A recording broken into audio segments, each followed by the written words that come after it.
This is the Digging for Truth podcast, presented by the Associates for Biblical Research, demonstrating the historical reliability of the Bible through archaeological and biblical research. This episode's going to be slightly different topically than what most of our episodes are like. We're going to be diving into some worldview issues and where they depart from the text of the Bible, specifically in Genesis. And also the theme today, as you could probably tell from the title, may not be suitable for younger listeners. So if you have kids around you, you might want to listen another time. It's pretty obvious, living in the postmodern world today in America, that our culture is shifting pretty quickly and departing from traditional values of marriage between a man and a woman and valuing the family. These values are found in the book of Genesis in what author Dr. Peterson identifies as the Genesis mandates. And Henry got a chance to talk with him about them and his book called The Bible, Sexuality, and Culture. Dr. Peterson has been a field archaeologist and specializes in Old Testament studies. He's a professor at Lee University in Tennessee and has written a number of books, including the authors of the Deuteronomistic History, Genesis, a Pentecostal commentary, and the Life of Moses. So here's Henry.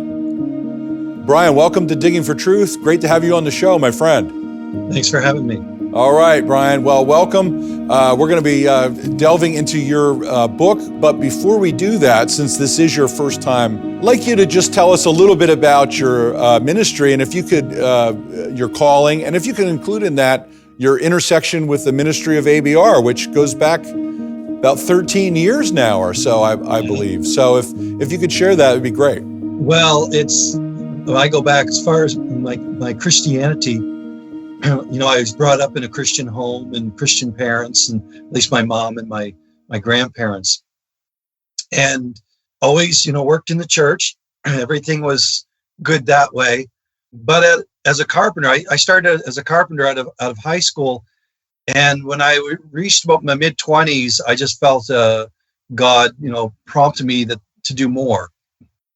And so over the next probably 3 or 4 years, he kind of made things a little more difficult for me in the sense of kind of the old proverbial saying, the nest got a little uncomfortable where I was. And the door opened up for me to go to Bible school when I was about 30 years old. And so I started Bible school thinking I was just going to go for, maybe a year or so. Ended up 13 years later, 4 degrees. Did my undergrad in biblical studies, did a master's level at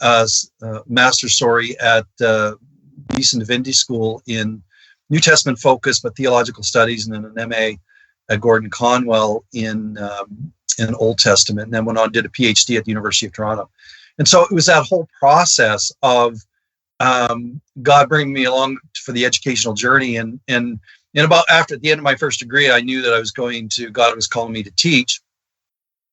But in that process, met my wife in my PhD program at the University of Toronto, and we both had a passion for archaeology. And so for us, it was, where can we go and experience archaeology before we start having children?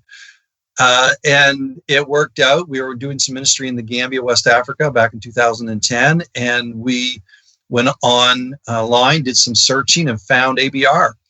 And really it was a God thing because we had no clue, what your organization was. We knew it was more conservative in its thinking, but it was an Old Testament dig, and I'm an Old Testament guy. And so, hey, let's go and dig for Joshua's eye. And I guess the rest you could say is history, because that first year I worked with y'all, I was approached when y'all found out I had a PhD in Old Testament. I think it was Gary Byers who approached me a little while at the end of the dig or shortly thereafter and asked me to come back. And I was more than happy to come back and join the team, and worked as a square supervisor for the first couple of years, and then moved into the field archaeologist, field level archaeologist at both McCotter and Shiloh. And I've been doing that since 2010 up to 2019, just before COVID. And unfortunately, I haven't been able to go back the last couple of years, but yeah, that's kind of been my journey. teach a lot in archaeology here at the school that I teach at. Yeah, it's great to be able to do that in the classroom for the students, and you've brought students from Lee University on our digs, and it's really been wonderful. I remember when I met you and your wife in 2010. You had been on like a 36-hour no sleep flying in, something like that. I think I recall. Yeah. And as you say, the rest is history. Well. But I used some of your stuff early on in my commentary on Genesis. I saw that. I'm grateful that you referenced my work, and I consult your commentary either for detail or for a launching point if I'm working on something else. Yeah. So it's been helpful too. Your other book has been really helpful on the Deuteronomistic history. Okay. Because I've had Deuteronomistic history. Yeah, I've had a couple classes where there's other PhD students that are in there that are, there's a couple Mormons, and it's kind of a strange eclectic mix. And Mormons are all sold out on higher criticism because, yeah, I had no idea, and they're just completely on higher criticism. I'm not sure how that works in their theology. I guess it's the exalted view of the Book of Mormon, and therefore the Bible is a supplement, but it's got all this humanity to it, I suppose, is what their theology is. So I've drawn on your work to push back, and some of the discussions has been very helpful. Yeah, scholarship didn't like that book. No, I would imagine they don't, but it makes their whole system of thought just doesn't account for the evidence. It doesn't account for the archaeological evidence, and that's the biggest thing, so. So I really appreciate it. It's been Thanks. Great. I'm trying to push the students in my class. Look, you got to read this other perspective. Like there's other voices other voice out there. Yeah, but I know. What is it? The school in California. Just trying to remember. They came and worked at ABR a couple times when we were at McCotter. Master Seminary. Yeah, they use it out there. Yeah, in the sense of, requiring students to get that other perspective. Yeah, but it's very limited. Yep. It was panned in the the reviews because I don't even think they read it. Disregarded the arguments altogether. Yeah. Yeah. So I was just taking the text at face value. Well, yeah, and that last comment I'll make on that too is also, the more that you read about Hebrew literary structure and flashback and those kind of things, those areas where there's flashback have always been written off to another source. But, now more modern studies that look more closely at the literary structure, show you don't need to refer to that. This could be a technique being used by the author, like we do in everything that we do today. We don't do everything strictly chronologically when, just go watch a movie, there's flashback, there's explanation, expansion, parallelism, this all better than I do. Yeah. But, that's the other part that strikes me too, is that sort of, not really taking that into account enough. So I think we have a good argument in our corner, so. Well, it just needs a fair hearing, and unfortunately we can't get it. Yeah, that's the issue. Now, let's turn our attention now to your book called The Bible, Sexuality, and Culture. You begin it with a dedication, which I'd like you to talk about, but in that dedication you say, quote, "We are now living in a brave new world where children are regularly seen as a burden." So tell us about the dedication and the reason why you say that in your intro. Well, I come from a family of 8, so children, for me, having a large family, my mom's family was 10 kids, and my wife is an only child. She has some step siblings. But what I have found is that in Western culture in particular, there has been a rejection of this mandate to have children, procreation.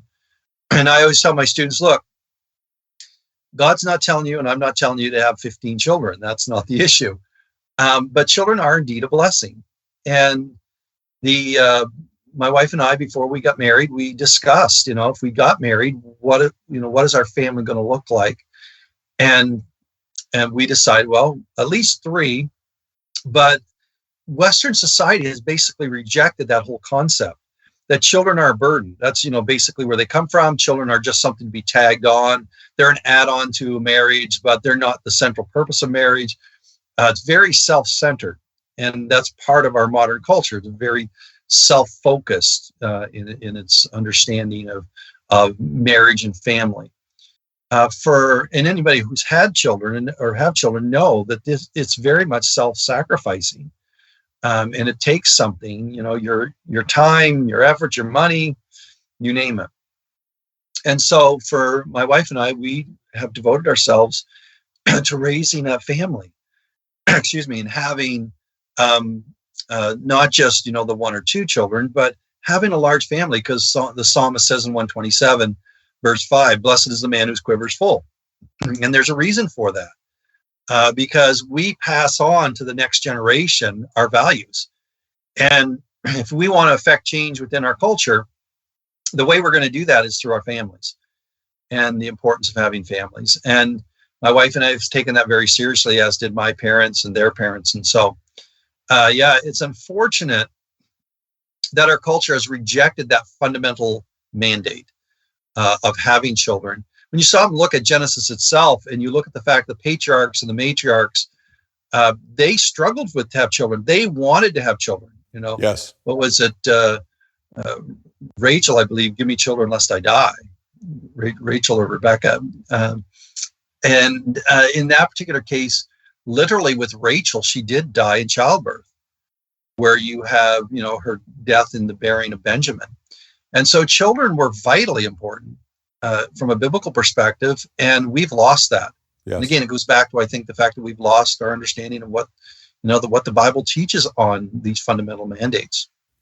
Well, you take on head on in this book with boldness, but with truth, and your analysis is incisive and courageous. But when you tried to get this published with some other publishers, you ran into some obstacles. Tell us about that a little bit, because I when I read that, I thought, boy, isn't that indicative of sort of the challenge that the church is under in the day we're living in? Yeah, unfortunately, and like I said, I won't name any names, but in the evangelical circle, there is this more left of center thinking, and some of them are self-identified, as the elite, so to speak, within the Christian circles, and kind of the ones who give speeches, the ones who, go to conferences and whatnot. And they kind of look down their nose at the average person, the average individual who is writing from a more conservative perspective, or at least taking the biblical text seriously, which I do. And so originally I had, 2 or 3 publishers that were, expressing some interest in what I was doing. Of course, had not read anything from the manuscript, because it was a work in progress. What I found is that when I showed them kind of the outline and what I was doing and the direction I wanted to go, the response was I remember from one particular publisher, yeah, we don't do the us versus them. And I'm thinking, I'm not exactly sure what you're meaning, who's the them, but the fact that, you are dealing with a Christian value versus a world value. So it is an us versus them in that regard. Some just argued, well, it's too political. Well, what I've been finding that in my latest 2 books that I've been, most recent books that I published, is that there is a political aspect to this, in the sense of, culturally, we are being influenced by politics, and it's affecting our churches as well. One other publisher, when I was dealing, pointing out in the mandates kind of the process of what's going to happen, and I'm not a prophet, I'm not trying to be, prophetic or anything, but I'm saying, if we continue to reject the Genesis mandates and go on the road that we're on, the next thing that's going to be accepted are things like pedophilia, bestiality. These are going to be, the next fences that are knocked down. And they just thought that was a bridge too far. Don't go there. Don't talk about those things. That's not what's going to happen. And sure enough, it's been 4 or 5 years since I wrote this particular book. That's exactly what's happening. Yes. We are dealing with everything that those publishers, fear mongering, it's too controversial, all that. They're more than happy to publish the things that are what we call more woke in their perspective. But anything challenging that, yeah, they don't want to get into that. They don't want to rock the boat. And I'm called to teach the word, and my research has been moving me in that direction. Yeah. So. Yeah, well, that's one thing. It was refreshingly incisive. And the political aspect of it, we should just cover this. Your book is not partisan. What it does is it touches on the consequences of public policy by politicians and how that impacts the family and what it does and how the political realm undermines the Genesis mandates. So it was not partisan at all. I didn't read it that way. I didn't read it like, you were pro-Republican or something like that. That's a misunderstanding, I think. If we're going to talk about the Genesis mandates, they apply to all people at all times. Exactly. You have to talk about how government intersects with that. Otherwise, you're just putting your head in the sand, it seems to me. Right? I mean, comment on that a little if you like. Yeah. I think for too long, the church has, set its politics on one side and, their Christian life on the other side, and never the twain do meet. Yeah. Yeah. But I think we're coming to a point where, those individuals we put in power do represent, to a certain degree, need to represent our ideals. And we're seeing that, especially in the United States and Canada, how kind of that left of center thinking all the time has really shaped a lot of our laws that are affecting our families, the education system. All of this is intertwined. And it's time for Christians and it's time for pastors and grandparents to get involved in that, kind of the direction that I was heading on, kind of, so what? What do we do? But yeah, you can't get around the political aspect of it. Case in point, when I wrote the book, I made the comment, what would happen if Roe v. Wade was overturned? And I really could not foresee this actually happening. Yes. But when you go back and look at what happened, in the past 8 years and kind of the changing of the Supreme Court, things make sense. And so when you say, when you look at it, our political movement or our politics has consequences, especially for something like the Supreme Court, because it literally changed our decisions and the rulings on Roe v. Wade. And that's a fundamental part of the Genesis mandates that I deal with. Yeah, it's very good. So, Brian, if you could just bullet point what the Genesis mandates are. We actually haven't laid that out. And then we'll begin sort of unpacking that. So if you could just, name what they are and how they're foundational for all humanity. Go ahead and do that. Yeah, in Genesis 1 and 2, God establishes the rules for societies. It doesn't matter whether you're Jewish or non-Jewish. And in that those creation mandates, you have something like, you have the species distinctions, and this is kind of in order, the species distinctions and the fact that God ultimately creates humanity to have rule over species and over the world. Then he does the gender distinctions, male and female, both for animals and for humans.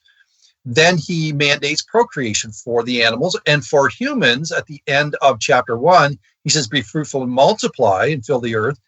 But chapter 2 is the framework, the last mandate for that, and that is the mandate of marriage. And so chapter 2, we're all familiar with chapter 2, verse 24, for this reason, a man shall leave his mom and dad and cling to his wife.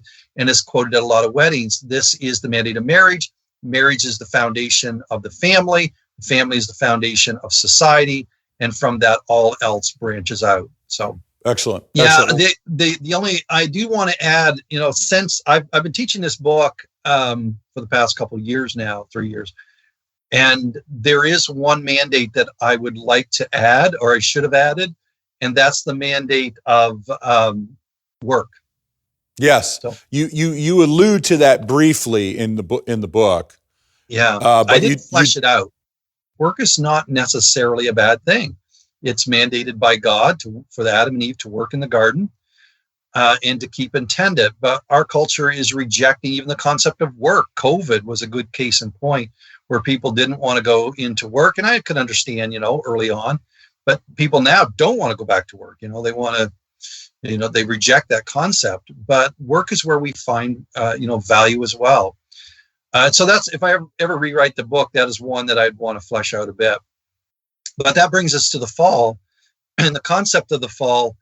And as this relates to the Genesis mandates, what you get is, God established these mandates, but the fall has corrupted them. And I recognize, especially when it comes to our sexuality, the fall, did a number on this for humanity. Yes. I just look at something like intersexuality, the intersex issue, where because of the fall, we have these genetic issues now that's created a problem for sexuality. But what the enemy did, and why Genesis 3 is so important, is the enemy did not attack the Genesis mandates in the order that they were given, like species distinctions and whatnot. He actually attacks them in reverse order. So he goes and he takes the one that was the easiest to attack, and that is marriage and the family. Because already there is in the fall, there is a animosity that's developed between the man and the woman. Enmity, you could argue. The whole issue of who's going to control whom. And so because of that, the enemy attacked or used because of the fall, that kind of the wedge that was already placed in the relationship. And he began to attack the family and kind of deconstruct the family. And it kind of worked backwards from there. And so, from family to the rejection of children, to the rejection of gender, to the rejection of the species, the species distinction. And we've worked back, in our society is working backwards through those. And there's nothing left when you get to that last one, when humans now become on par with the species and Earth is more important than humanity. Yeah, that's very good. Brian, too, the other thing that I had never thought about before, the thread that you trace out about human sexuality, it was interesting. I had a friend of mine send me a text message about a new Christian who was reading Genesis and struggling with all this sexual sin that's in there.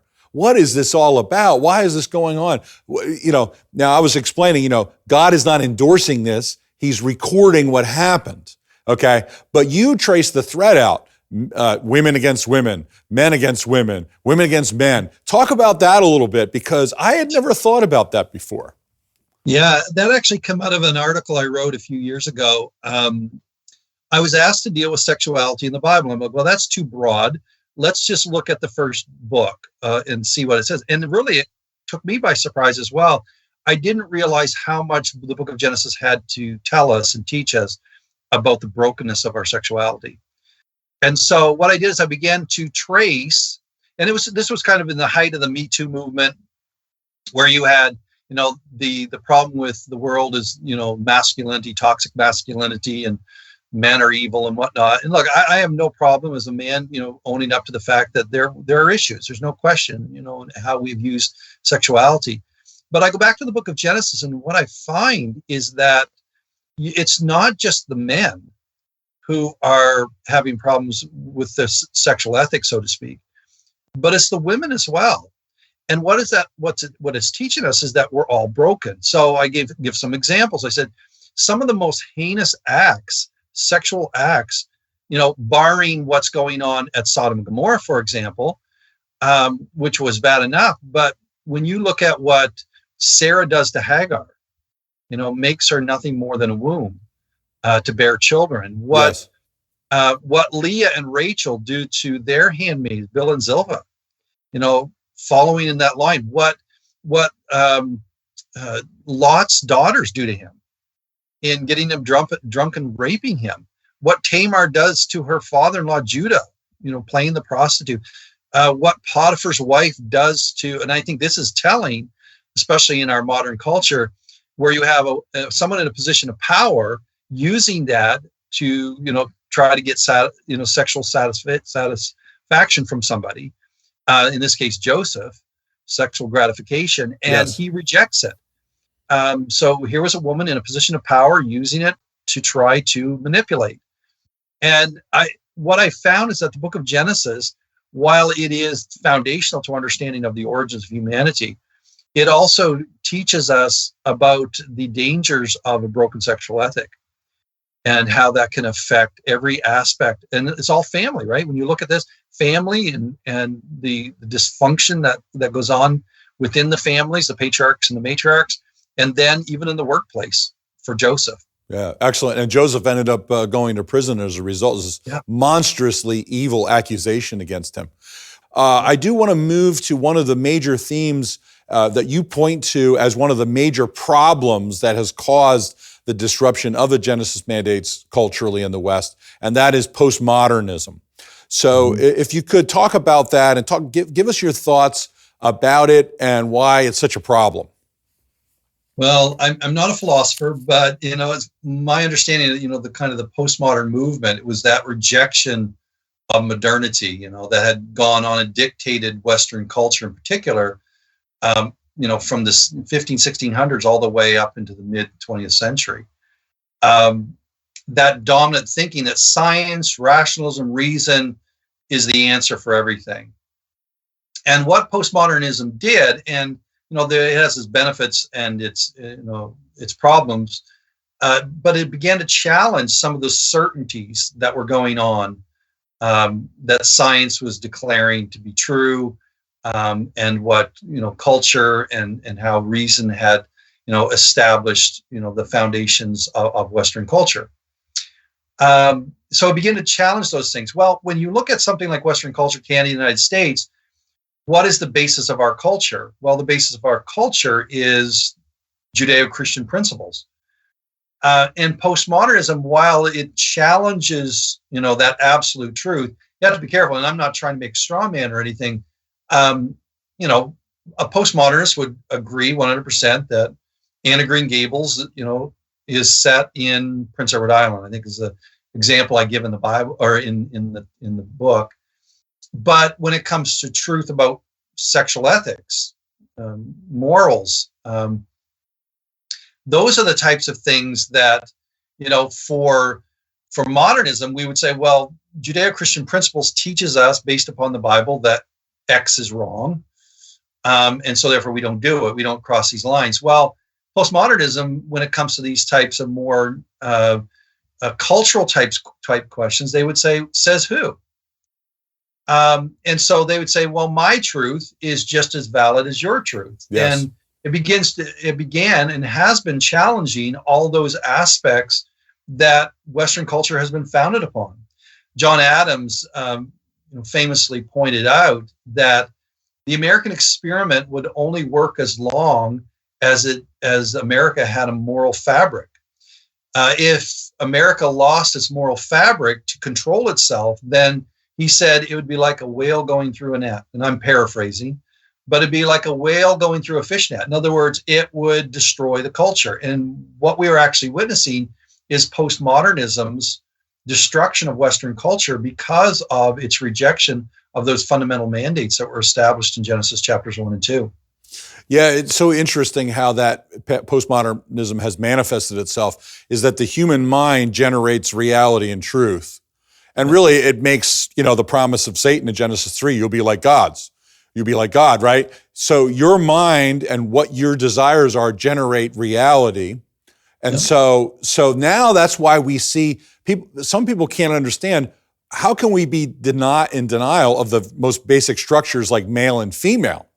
But once you accept postmodernism and that the mind generates truth, now you can throw the science out, which used to be the thing that everyone used to hang their hat on.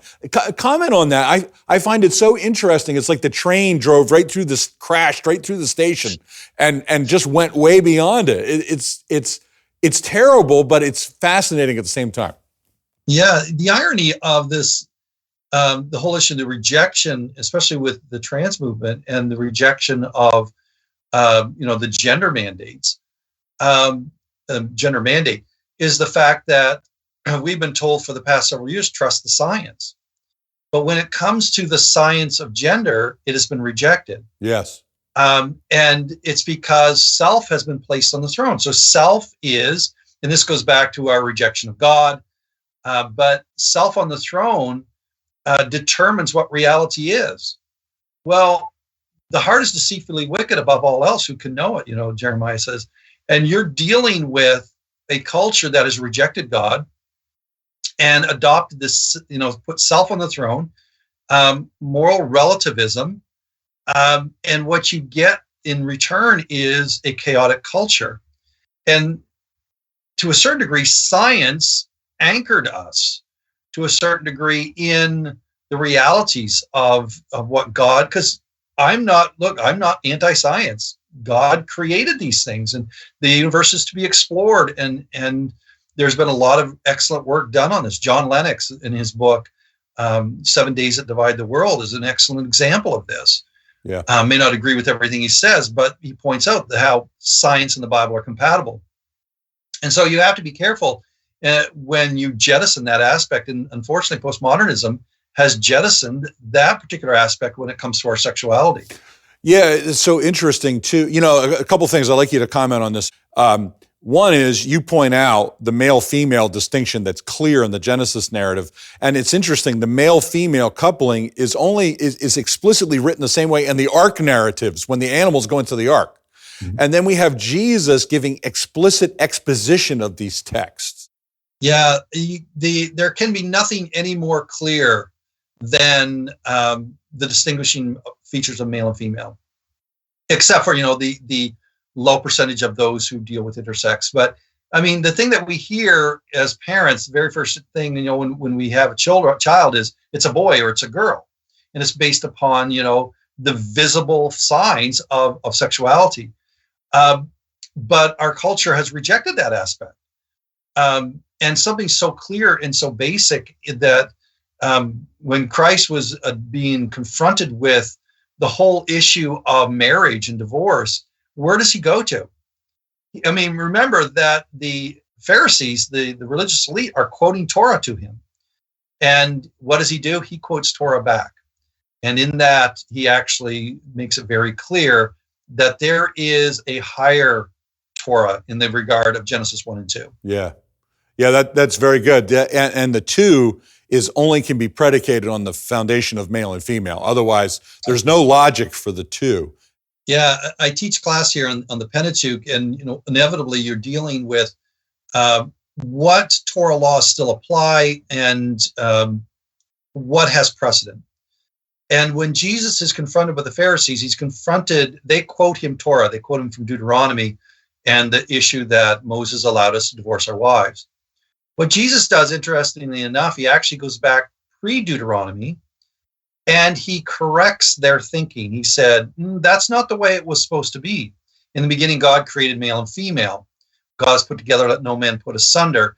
And he quotes from Genesis 1, and then he goes over to Genesis 2 and establishes the issue of marriage and that it was meant to be for life. And he said, it is only because of the hardness of your hearts that Moses allowed you to divorce your wives. In other words, it is the fall issue again. And so what holds precedent, in other words, what portion of the Bible of Torah should we go to get our understanding of our sexual ethic? I'm not going to necessarily go to Deuteronomy per se, although there may be portions there that are applicable, but I'm going to go back to Genesis. What does God himself establish and what does Jesus quote? And not surprisingly, he goes back and he quotes that portion. And he says, look, Genesis 1 and 2. This is the establishment of what God had wanted for society. Yeah, and that's really problematic, I think, for the professing Christian who's trying to justify relationships other than male-female in the context of marriage, because now we have the authority of Jesus coming into play. Now, there's always some way that the human mind will try to rationalize its way out of that, but I think the force of what you argue there is simply, look, if you're going to take Jesus' authority seriously, then you need to take these texts very seriously here. I mean, he's expositing Holy Scripture for us in a way probably he doesn't do anywhere else. Yeah, I mean, you get, when Jesus is going back, and anytime I say when Jesus speaks, you want to listen, especially when he's handling Scripture. And he's going back and he's making it very clear to that first century audience, look, this is not the way it was meant to be. These fundamental principles, when it comes to the foundation of society, are key. And they were established by God the Father. And he goes back and he says, this is the way it was. And again, not to belittle the later Torah, but he's pointing out that a lot of this comes as a result of the fall. And we have people within who have moved out of evangelicalism who have actually argued that, well, we need to live in a post-Genesis 3 world.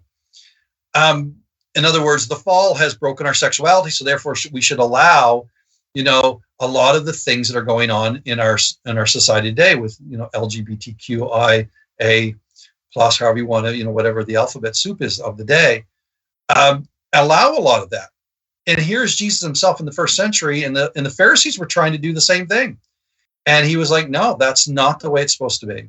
And he goes back to those fundamental pre-fall mandates, and he said, this is the way it is.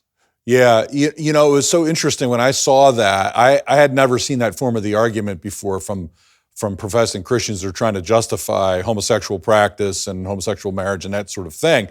And I thought, well, okay, so what they're arguing is this is a post-fall concession. We are going to allow this. The Bible doesn't allow it, but we think it should be allowable. But then, well, what other sins does that invite us to? Is theft a post-sin reality that we ought to concede? Talk about an illogical Pandora's box that's being opened there, right, Brian? I mean, seriously, that doesn't make any sense, especially when we have Jesus saying, this is the way that it is. And of course, he's come into the world to give us the solution to redeem broken sexuality. So talk about that, please. Yeah, I mean, that's the purpose of Paul's teaching in the vice list, right? 1 Corinthians chapter 6. He said, so were some of you. And he goes back and he lists all the, things, sexual immorality, lying, cheating, drunkenness, all of those things. In other words, God doesn't leave us in our brokenness. That's the purpose of Christ coming and dying on the cross. It was to actually redeem us out of that. And the fact that our culture is saying, no, we need to wallow in our sin because we live in a post-fallen world, and therefore, Christ's blood, will cover it, and grace, is going to cover it. Well, also in Romans, Paul says, shall we sin that grace may abound? Heaven forbid. God forbid. And so this whole concept that we live in a post-fall world is true, but that doesn't mean that God wants us to stay in our brokenness. And unfortunately, we have a church and evangelicals as well that have moved in that direction, say, hey, it's perfectly fine. Live in your brokenness, your sexual brokenness. We'll accept you, as you are. And yes, we accept people into the church as they are, but not to remain so, to actually be transformed by the power of Christ. Yeah, amen to that. Now, we're going to kind of shift the focus. The educational system, that's one of the things that you wanted to address, like how this is sort of exacerbated, contributed to, undermined this, the Genesis mandates. Well, it's no secret that the educational system has moved to the left since the 1950s. There's a great book by John Ellis, and he worked in the University of California system. He points out in the 1950s, it was like a 3-2 liberal conservative ratio in the school system. By early 2000s, that had moved to 7-1, 8-1. And now in some departments, we are 32-1, 88-1. In that kind of monolithic thinking, it's going to affect our kids. And so the education system is being used to program our children. And it's really unfortunate because in that programming, what is happening, it's not just the issue of, secular humanistic thinking, it actually is also our sexuality. And when we hand that instruction over to those who are on the left and thinking from that perspective, it is going to create a major problem for us as believers. Yeah, it really is. I personally, I'm careful when I say this because, people live in all kinds of circumstances and are limited. They have multiple children. They're limited by finances. But if they are able to get their kids out of public school, I do counsel people that way as a general principle. Again, God has a plan in each person's life and each family's life, but it's so detrimental to the worldview and moral development of our kids now that I think it's something that, I just say, pray that God will move heaven and earth for you if you can't. Yeah. The homeschooling system, I mean, that's why my wife and I decided to do homeschooling. I mean, she has 3 degrees. She's accepted into a PhD program. We put that all on hold. That's how valuable we count our children. Yeah, amen.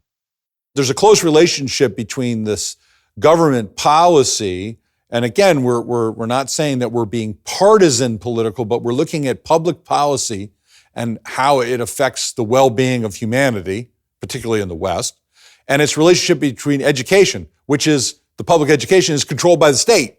So talk about that a little bit more. Build on your previous thoughts. Well, again, it's no secret that the education system, because it's more leaning to the left in its ideology, and again, it's the influence of postmodernism on it, is going to indoctrinate. And unfortunately, it's no longer, I mean, even when I went through public school, things have changed drastically since I went through public school, and probably for you as well.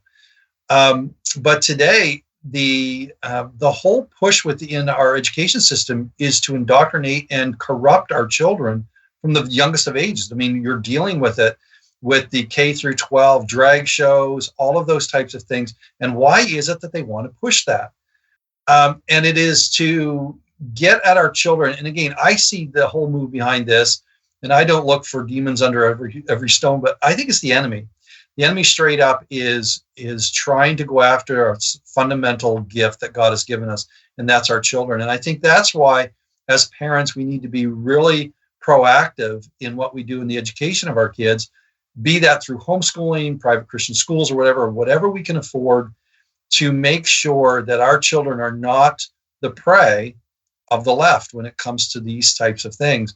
And it's interesting that they go after our children and their sexuality. That's why we're seeing the spike in the trans movement amongst our kids. It is that, again, going back to the mandates, it's the wanting to obliterate that mandate of gender distinction. And the education system is doing it. Yeah, and I think we have to take seriously, I think, again, each Christian family has to determine where they're at, but there are viable alternatives, and God can provide and all that. I don't mean to be cliche about that, but I do think their very soul is at stake. The human sexuality is such a deeply imprinted part of who we are as creatures. God has made us this way. But when we go after children as a society at such a young age, it creates a mold that, my goodness, it's just so deep and so wicked. So let's shift a little bit to government now, Brian. Again, we're talking about politics, but again, we're not being partisan. We're looking at public policy. Just the negative role of the state in all this. I mean, it's hard to say there's a positive role of the state. I mean, except maybe in individual states, but it's really hard to have any optimism of where we're headed here. What are your insights? Yeah, again, this goes back to the fact that the church needs to be involved, and the political aspect is one of the ways it's done, because who do we elect? Because they make public policy. That's why we're seeing so much movement when it comes to parents getting involved in school board meetings, for example, and why the left despises that, because they recognize they've had carte blanche to do whatever they want with our kids for, generation or more. And now they're being challenged. And COVID was kind of the wake-up call when parents start seeing what their kids are being taught. I find it fascinating that in the midst of that, kind of our protection, the protecting of our children when it comes to the education system, and the fact that the government, because a lot of this teacher union is basically, is run by the left, supports the left. I find it interesting that some of the harshest words that Jesus ever gave in judgment were for those who would injure or in any way hurt the least of these in Matthew 18. He said it'd be better for them to have a millstone to put about their neck and to be cast in the deepest ocean. What he is saying there is the innocence, those who attack the innocence of our kids, those who attack the innocence of the believer, however you want to read that, are going to face a severe judgment. And we are seeing that through public policy, through be it the government or be it through, the education system. Yeah, in the history of the church, largely the citizens of particular nations, people who were followers of Jesus, lived in places where they had no say in what happened as far as public policy, typically the time of kings. And we live in a different time, so there's a stewardship question, I think, that we have to ask. And not shifting to the other side of just only being thinking about the salvation of people, although that is the most important thing. R.C. Sproul used to say, today, this world matters. And so what we do in this life actually matters for eternity. And I think so it's okay for us to be advocating good government policy, good education for kids, protecting them in these issues. Well, Brian, we could probably have 2 more episodes talking about these things, and maybe we can have you back on at some other point in time. But give us your best summary of what you want to share to finish up the program. Sure. I encourage parents, by the time I get done writing the book, what can we do? At the end of the day, what can we do? Understand the biblical text, read books like this that will help you understand what the arguments are, what you're facing, and get involved. Parents, grandparents need to get involved. Pastors need to be teaching on this and prepping students for university, for going to school. Yes, study the Bible. That's key, but prepare them for the hard questions. And parents, like I said, need to get involved. We can no longer sit around and have our heads stuck in the sand. And people say, well, God's going to return. Things have got to get worse before they get better. If that was the thinking, then slavery would never have ended. And we have a whole generation in the 19th century of believers who said enough is enough. Yes. And they made a change.